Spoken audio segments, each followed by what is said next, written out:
Assalamualaikum warahmatullahi wabarakatuh. Sahabat jejak sufi yang kami muliakan dimanapun Anda berada. Di antara hamparan pasir yang luas di Jazirah Arab, ketika dunia masih diselimuti kegelapan jahiliyah, hiduplah seorang lelaki yang kelak akan menjadi pendamping manusia terbaik sepanjang zaman. Namanya adalah Abu Bakar As-Siddiq. Sejarah mengenangnya sebagai sahabat yang paling setia. Lelaki yang hatinya dipenuhi keimanan dan pemimpin yang mengorbankan seluruh hidupnya demi menegakkan agama Islam. Abu Bakar lahir di kota Makkah dari keluarga Quraisy yang terpandang. Nama aslinya adalah Abdullah bin Abi Quhafah. Sejak muda ia dikenal sebagai pribadi yang jujur, lembut, dan memiliki akhlak yang mulia. Berbeda dengan kebanyakan masyarakat Arab saat itu, Abu Bakar tidak pernah tenggelam dalam kebiasaan buruk jahiliyah. Di dalam kitab Al-Mawaizul Usfuriyah, karya Syekh Muhammad bin Abu Bakar, menceritakan sebuah kisah luar biasa tentang sahabat Abu Bakar. Abu Bakar dikenal sebagai pedagang yang sukses, akan tetapi kekayaan tidak pernah membuatnya sombong. Kehormatan yang dimilikinya justru menjadikannya semakin dicintai dan dihormati oleh masyarakat Makkah. Sebagai seorang pedagang, Abu Bakar sering melakukan perjalanan jauh untuk berdagang. Pada masa itu, beliau belum memeluk Islam, belum mengenal Nabi Muhammad SAW. Salah satu negeri yang kerap ia kunjungi adalah wilayah Syam, negeri yang saat itu menjadi pusat perdagangan dan pertemuan berbagai bangsa. Dalam perjalanan-perjalanan itu, Abu Bakar tidak hanya membawa barang dagangan, tetapi juga hati yang senantiasa mencari kebenaran. Pada suatu malam yang tenang di negeri Syam, setelah seharian menempuh perjalanan dan menjalankan urusan perdagangan, Abu Bakar beristirahat. Angin malam berembus lembut, langit dipenuhi bintang-bintang yang berkilauan, dan suasana begitu hening. Dalam tidurnya, Abu Bakar mengalami sebuah mimpi yang sangat menakjubkan. Beliau melihat seolah-olah bulan dan matahari turun dari langit, lalu berada di pangkuannya. Cahaya keduanya begitu terang, namun tidak menyilaukan mata. Dengan penuh rasa takjub dalam mimpi itu, Abu Bakar memegang matahari dan bulan tersebut dengan kedua tangannya. Kemudian, ia mendekap keduanya ke dadanya dengan penuh kasih dan penghormatan. Setelah itu, ia membungkus keduanya dengan selendang yang dikenakannya, seakan-akan menjaga sesuatu yang sangat berharga dan mulia. Mimpi itu begitu jelas dan membekas di dalam hatinya. Ketika fajar menyingsing dan Abu Bakar terbangun dari tidurnya, bayangan mimpi tersebut masih memenuhi pikirannya. Ia merasa bahwa mimpi itu bukanlah mimpi biasa. Ada sesuatu yang agung tersembunyi di baliknya. Karena rasa ingin tahu yang besar, Abu Bakar kemudian mendatangi seorang rahib yang dikenal memiliki pengetahuan tentang kitab-kitab terdahulu. Ia berharap mendapatkan penjelasan mengenai makna mimpi yang baru saja dialaminya. Di hadapan sang rahib, Abu Bakar menceritakan seluruh peristiwa yang ia lihat dalam tidurnya. Ia menjelaskan bagaimana matahari dan bulan turun ke pangkuannya, bagaimana ia memegang keduanya dengan tangannya, mendekapnya ke dada, dan menyelimutinya dengan kain yang dimilikinya. Sang rahib mendengarkan dengan penuh perhatian. Setelah beberapa saat terdiam, wajahnya berubah, seolah sedang mengingat sesuatu yang telah lama diketahuinya dari kitab-kitab terdahulu. Kemudian sang rahib berkata, "Wahai pemuda Quraisy, jika apa yang engkau ceritakan itu benar, maka ketahuilah bahwa pada zamanmu akan muncul seorang nabi dari keturunan Bani Hashim. Namanya adalah Muhammad Al-Amin. Dia berasal dari kaum yang mulia. Dia akan menjadi nabi terakhir yang diutus Allah kepada seluruh manusia. Kelak risalahnya akan menerangi dunia, sebagaimana matahari menerangi siang dan bulan menerangi malam." Sang rahib kemudian menafsirkan bahwa bulan dan matahari yang berada di pangkuan Abu Bakar merupakan isyarat bahwa ia akan menjadi orang yang sangat dekat dengan nabi tersebut, membenarkannya ketika manusia mendustakannya, menolongnya ketika manusia memusuhinya, dan mendampinginya dalam perjuangan menegakkan agama Islam. Rahib itu juga menafsirkan bahwa pelukan Abu Bakar terhadap matahari dan bulan melambangkan kecintaan, kesetiaan, dan perlindungannya kepada Nabi yang akan datang. Rahib itu kembali berkata, "Aku telah menemukan sifat dan kepribadiannya di dalam kitab Taurat, di dalam kitab Injil, dan juga di dalam kitab Zabur. Sesungguhnya aku telah beriman kepadanya, namun aku menyembunyikan keimananku demi keselamatanku." Mendengar penuturan rahib tersebut, hati Abu Bakar tersentuh. Kerinduan untuk bertemu dengan sosok Rasulullah semakin kuat memenuhi dirinya. Setelah itu Abu Bakar segera kembali ke Makkah. Setibanya di sana, ia mulai mencari Rasulullah Shallallahu Alaihi Wasallam. Ketika akhirnya bertemu dengan beliau, rasa cinta dan ketertarikannya semakin bertambah. Hari demi hari, ia selalu mendatangi Rasulullah dan duduk bersama beliau. Bahkan terasa berat baginya apabila harus melewati waktu tanpa melihat beliau. Seiring berjalannya waktu, hubungan Abu Bakar dan Rasulullah pun semakin dekat dan akrab. Namun pada saat itu, Abu Bakar masih belum memeluk Islam. Hingga pada suatu hari, Rasulullah bertanya kepadanya, "Wahai Abu Bakar, setiap hari engkau datang kepadaku dan duduk bersamaku. Mengapa engkau masih belum memeluk Islam?" Abu Bakar menjawab, "Jika engkau benar seorang nabi, maka tentu engkau memiliki mukjizat." Rasulullah kembali bersabda, "Apakah belum cukup bagimu mukjizat yang engkau lihat dalam mimpimu di negeri Syam?" Mimpi yang ditakwilkan oleh seorang rahib yang menceritakan kepadamu tentang keimanannya. Mendengar perkataan itu, Abu Bakar terkejut. Padahal ia tidak pernah menceritakan peristiwa tersebut kepada siapapun. Tidak seorang pun mengetahui apa yang terjadi antara dirinya dan rahib itu, termasuk rahasia yang selama ini disembunyikan oleh sang rahib.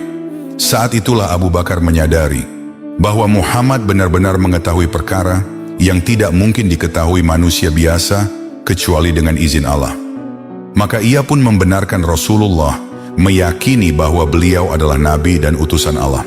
Tanpa keraguan, Abu Bakar segera mengucapkan 2 kalimat syahadat dan memeluk agama Islam. Sejak hari itu, ia menjadi salah seorang sahabat yang paling setia mendampingi Rasulullah dalam perjuangan menegakkan agama Allah.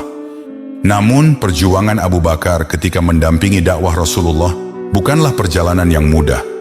Berbagai rintangan, ujian, dan cobaan harus beliau hadapi sejak hari pertama memeluk Islam. Di tengah masyarakat Quraisy yang masih tenggelam dalam penyembahan berhala, Abu Bakar tampil sebagai salah seorang pendukung paling setia. Kesetiaannya itu membuat dirinya menjadi sasaran cemoohan dan ejekan. Banyak tokoh Quraisy yang menganggap bahwa Abu Bakar telah tersesat karena mudah mempercayai kenabian Muhammad. Mereka berkata dengan nada merendahkan bahwa Abu Bakar telah meninggalkan agama nenek moyangnya dan mengikuti ajaran yang mereka anggap asing.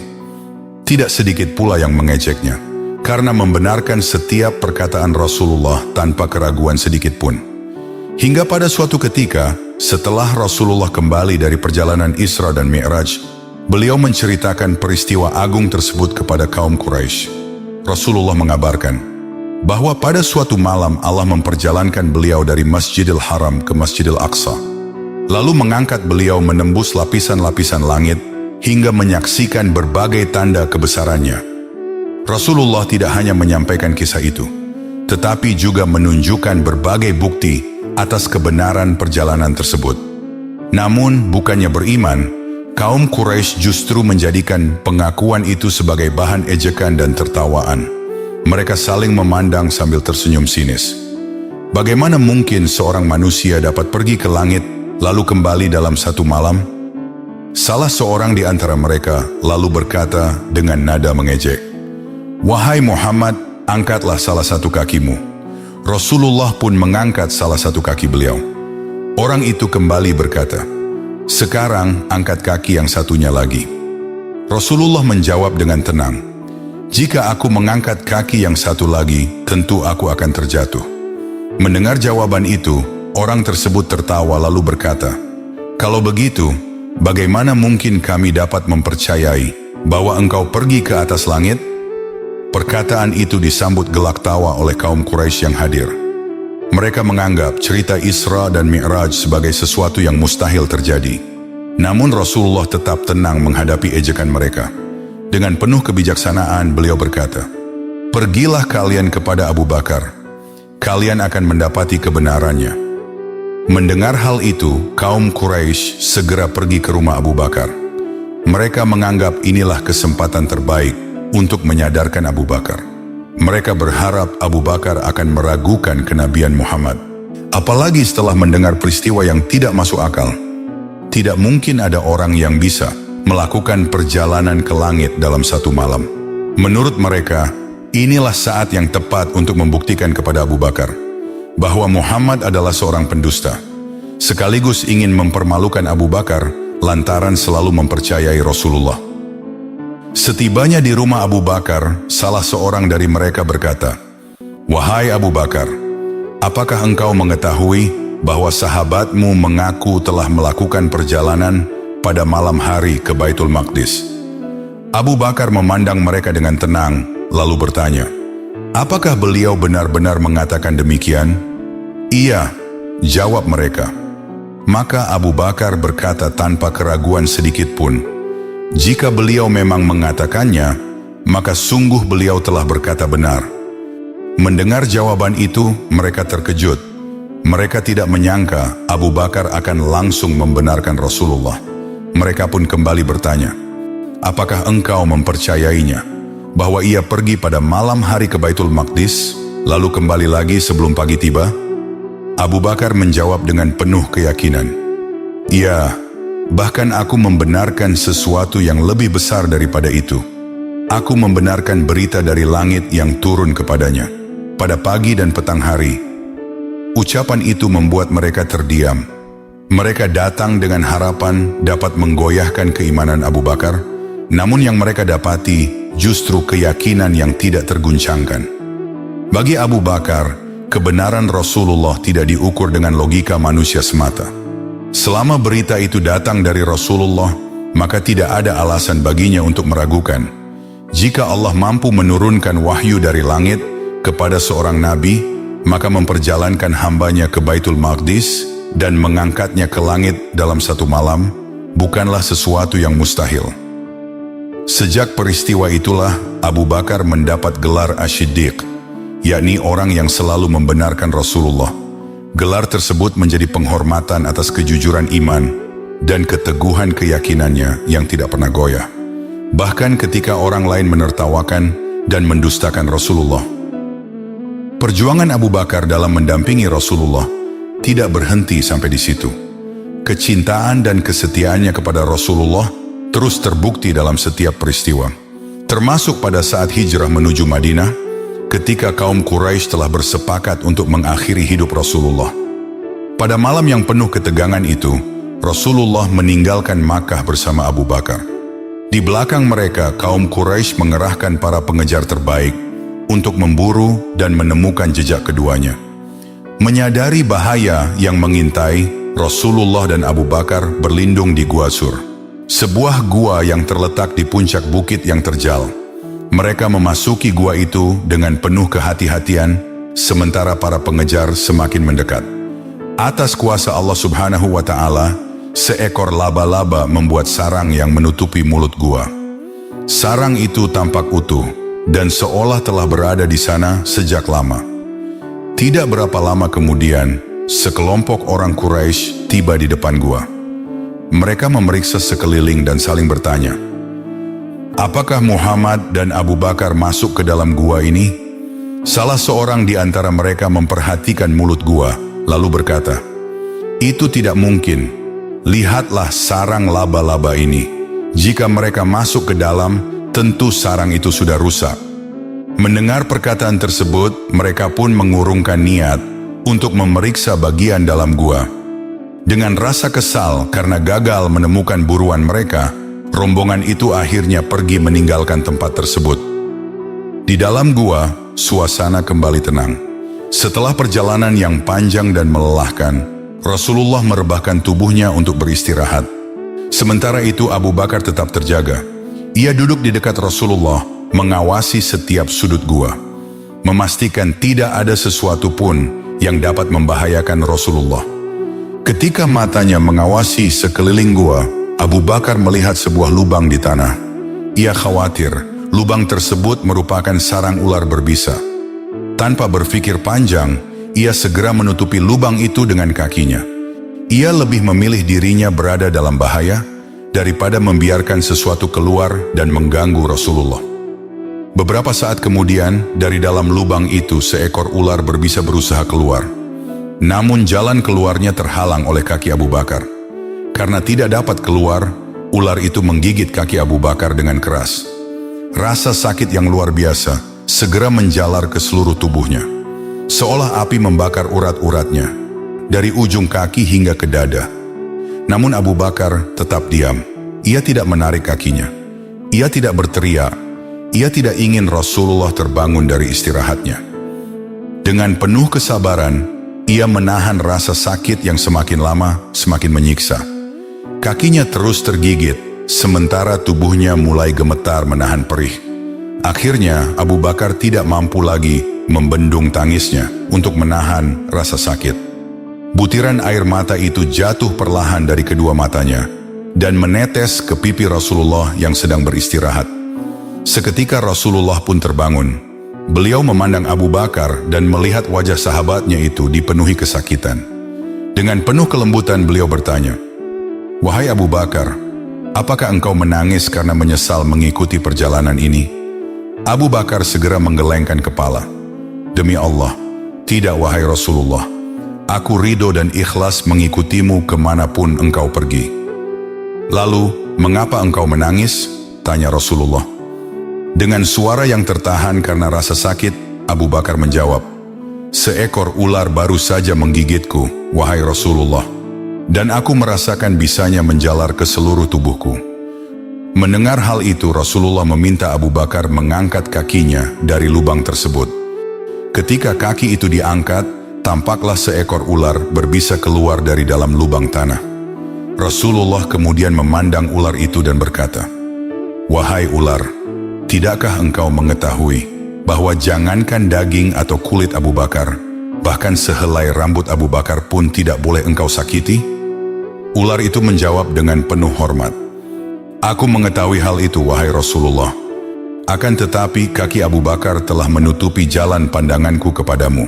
Sedangkan aku telah lama menanti saat-saat untuk dapat memandang wajahmu yang mulia. Sejak ribuan tahun yang lalu, aku mendengar kabar tentang dirimu. Aku mendengar bahwa Allah Subhanahu wa Ta'ala mencintaimu melebihi seluruh makhluknya. Aku juga mendengar bahwa siapa saja yang memandangmu dengan penuh cinta dan keimanan, lalu membenarkan risalahmu, akan memperoleh kemuliaan di sisi Allah. Karena itulah, wahai Rasulullah, aku memohon kepada Allah agar diperkenankan melihat wajahmu walau hanya sekali. Aku terus berdoa dan berharap, hingga akhirnya Allah mengabulkan permohonanku. Aku diperintahkan untuk datang ke gua ini, maka aku pun segera menempati gua ini dan menunggumu selama ribuan tahun." Mendengar pengakuan ular, Rasulullah pun tersenyum. Senyuman yang menenangkan hati dan menerangi suasana gua yang gelap. Kemudian beliau berkata, "Jika demikian pandanglah wajahku." Maka ular itu pun memandang wajah Rasulullah dengan penuh kerinduan dan kekaguman. Setelah itu Rasulullah meraih kaki Abu Bakar yang terluka. Dengan penuh kasih sayang, beliau mengusap bekas gigitan tersebut. Atas izin Allah Subhanahu wa Ta'ala, rasa sakit yang tadi menyiksa Abu Bakar perlahan menghilang. Bisa yang menjalar dalam tubuhnya sirna seketika, seolah tidak pernah ada. Luka itu pun pulih dan tidak meninggalkan bekas. Abu Bakar memandang Rasulullah dengan penuh rasa syukur. Di dalam gua yang sunyi itu kembali terbukti betapa besar pengorbanan seorang sahabat yang rela menanggung rasa sakit demi keselamatan Rasulullah, dan betapa besar kasih sayang Rasulullah kepada sahabat yang selalu setia mendampinginya dalam setiap langkah perjuangan. Setelah Rasulullah wafat, kecintaan Abu Bakar kepada beliau tidak berkurang sedikit pun. Justru kecintaan itu semakin tampak dalam setiap langkah kehidupannya. Beliau berusaha semaksimal mungkin untuk meneladani akhlaknya kebiasaan, dan kebaikan-kebaikan yang pernah dicontohkan Rasulullah semasa hidupnya. Tidak lama setelah Rasulullah meninggalkan dunia, Abu Bakar berusaha mengetahui berbagai kebiasaan dan amal kebaikan yang selalu dilakukan oleh Rasulullah semasa hidupnya. Ia tidak ingin ada satupun jejak kebaikan Rasulullah yang terputus setelah wafatnya beliau. Pada suatu hari, Abu Bakar mendatangi Ummul Mukminin, Aisyah binti Abu Bakar. Dengan penuh kerinduan kepada Rasulullah, beliau bertanya, "Wahai Aisyah, adakah amalan yang biasa dilakukan Rasulullah yang belum aku ketahui?" Aisyah kemudian menceritakan bahwa setiap pagi Rasulullah biasa mendatangi seorang pengemis Yahudi tua yang buta di salah satu sudut pasar Madinah. Rasulullah selalu membawakan makanan untuknya, melunakkan makanan itu terlebih dahulu, kemudian menyuapkannya dengan penuh kasih sayang. Padahal setiap hari pengemis Yahudi itu selalu mencaci maki Rasulullah. Ia memperingatkan orang-orang agar menjauhi Muhammad dan tidak mengikuti ajarannya. Namun semua celaan itu tidak pernah membuat Rasulullah berhenti berbuat baik kepadanya. Mendengar kisah tersebut, Abu Bakar segera bertekad untuk melanjutkan kebiasaan Rasulullah. Keesokan paginya, ia mendatangi pengemis tua itu. Ia membawa makanan sebagaimana yang biasa dilakukan Rasulullah, lalu berusaha menyuapinya. Namun ketika makanan itu disodorkan ke mulutnya, pengemis tersebut langsung memuntahkannya. "Siapa engkau?" tanya pengemis tua. Abu Bakar menjawab, "Aku adalah orang yang biasa datang memberi makan kepadamu setiap pagi." Pengemis itu segera menggeleng, "Bukan, engkau bukan orang yang biasa datang kepadaku." Abu Bakar terkejut mendengar jawaban itu. Pengemis tersebut kemudian melanjutkan, "Orang yang biasa datang kepadaku selalu melunakkan makanan ini terlebih dahulu, sebelum menyuapkannya ke mulutku. Ia sangat lembut dan penuh perhatian, sedangkan engkau tidak seperti dia. Engkau pasti bukan orang itu." Mendengar perkataan tersebut, hati Abu Bakar tersentuh. Air mata mulai mengalir dari kedua matanya. Saat itu ia menyadari bahwa dirinya belum mampu meniru kelembutan dan kasih sayang Rasulullah, bahkan dalam perkara yang tampak sederhana. Dengan suara bergetar, Abu Bakar berkata, "Orang yang biasa datang kepadamu itu telah wafat." Pengemis tua itu pun terdiam. Kemudian ia bertanya, "Kalau begitu, siapakah engkau?" "Aku adalah sahabatnya," jawab Abu Bakar. "Jika demikian, mengapa engkau melakukan semua ini?" Abu Bakar menjawab, "Aku hanya ingin mengikuti akhlak dan kebiasaannya." Pengemis itu kembali bertanya, "Lalu, siapakah sebenarnya orang yang selama ini datang kepadaku?" Abu Bakar menahan tangisnya dan menjawab, "Dia adalah Muhammad Rasulullah."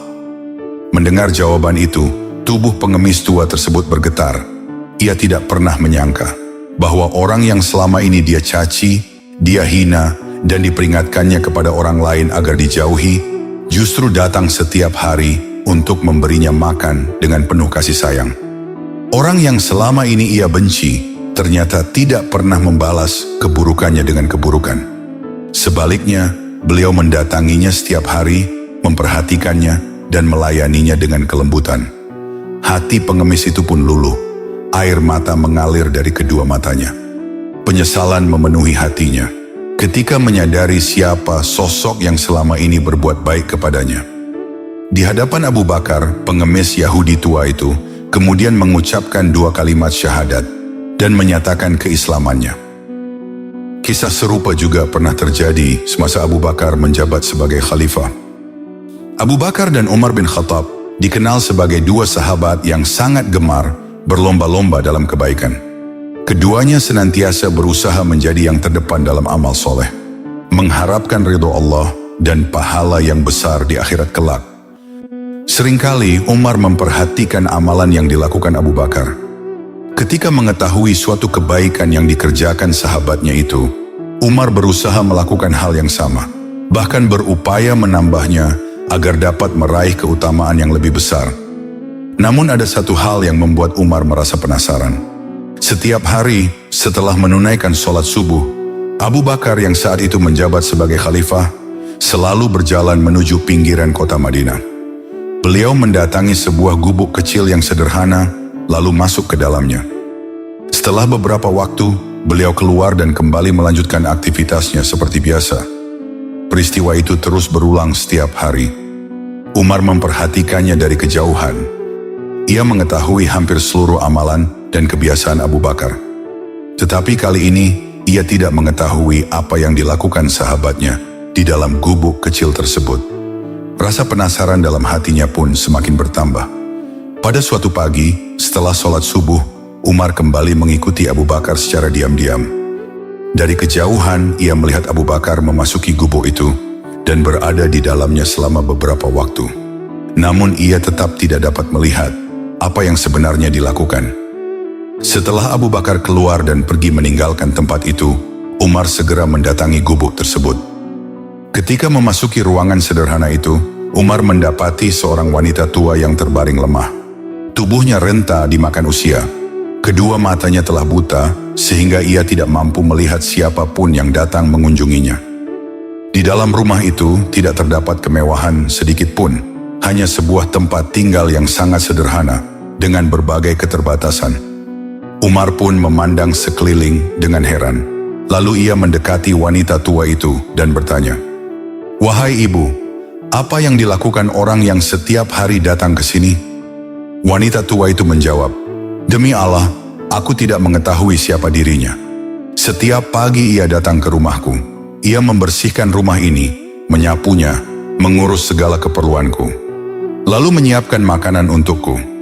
Setelah semuanya selesai, ia pergi tanpa meminta balasan apapun dan tanpa banyak berbicara kepadaku." Mendengar jawaban itu, Umar bin Khattab terdiam. Hatinya bergetar, air matanya perlahan mengalir membasahi kedua pipinya. Saat itu ia menyadari bahwa sahabatnya telah melakukan sebuah amal yang begitu mulia, namun menyembunyikannya dari pandangan manusia. Seorang khalifah yang memimpin kaum muslimin, yang mengurus urusan negara dan umat, ternyata masih meluangkan waktunya setiap pagi untuk melayani seorang nenek tua yang buta dan lemah, tanpa mengharapkan pujian atau penghormatan dari siapapun. Dengan suara yang dipenuhi rasa haru, Umar berkata, "Wahai Abu Bakar, engkau telah membuat para khalifah setelahmu kesulitan untuk menandingimu." Ia menangis karena kagum kepada sahabatnya. Semakin ia berusaha mengikuti jejak Abu Bakar, semakin ia menemukan kebaikan-kebaikan tersembunyi yang tidak diketahui banyak orang. Begitulah Abu Bakar As-Siddiq. Kecintaannya kepada Rasulullah tidak hanya diwujudkan dengan kata-kata, tetapi dengan amal nyata. Ia meneladani kehidupan Rasulullah dengan melayani orang-orang yang lemah, membantu mereka yang membutuhkan, dan berbuat baik tanpa mengharapkan pujian manusia. Bahkan setelah menjadi khalifah, kedudukannya tidak menghalanginya untuk merendahkan diri dan mengabdi kepada sesama demi mencari ridha Allah Subhanahu wa Ta'ala. Akhirul kata, wallahu a'lam bishawab. Sampai di sini dulu perjumpaan kita kali ini. Semoga bermanfaat. Wassalamualaikum warahmatullahi wabarakatuh.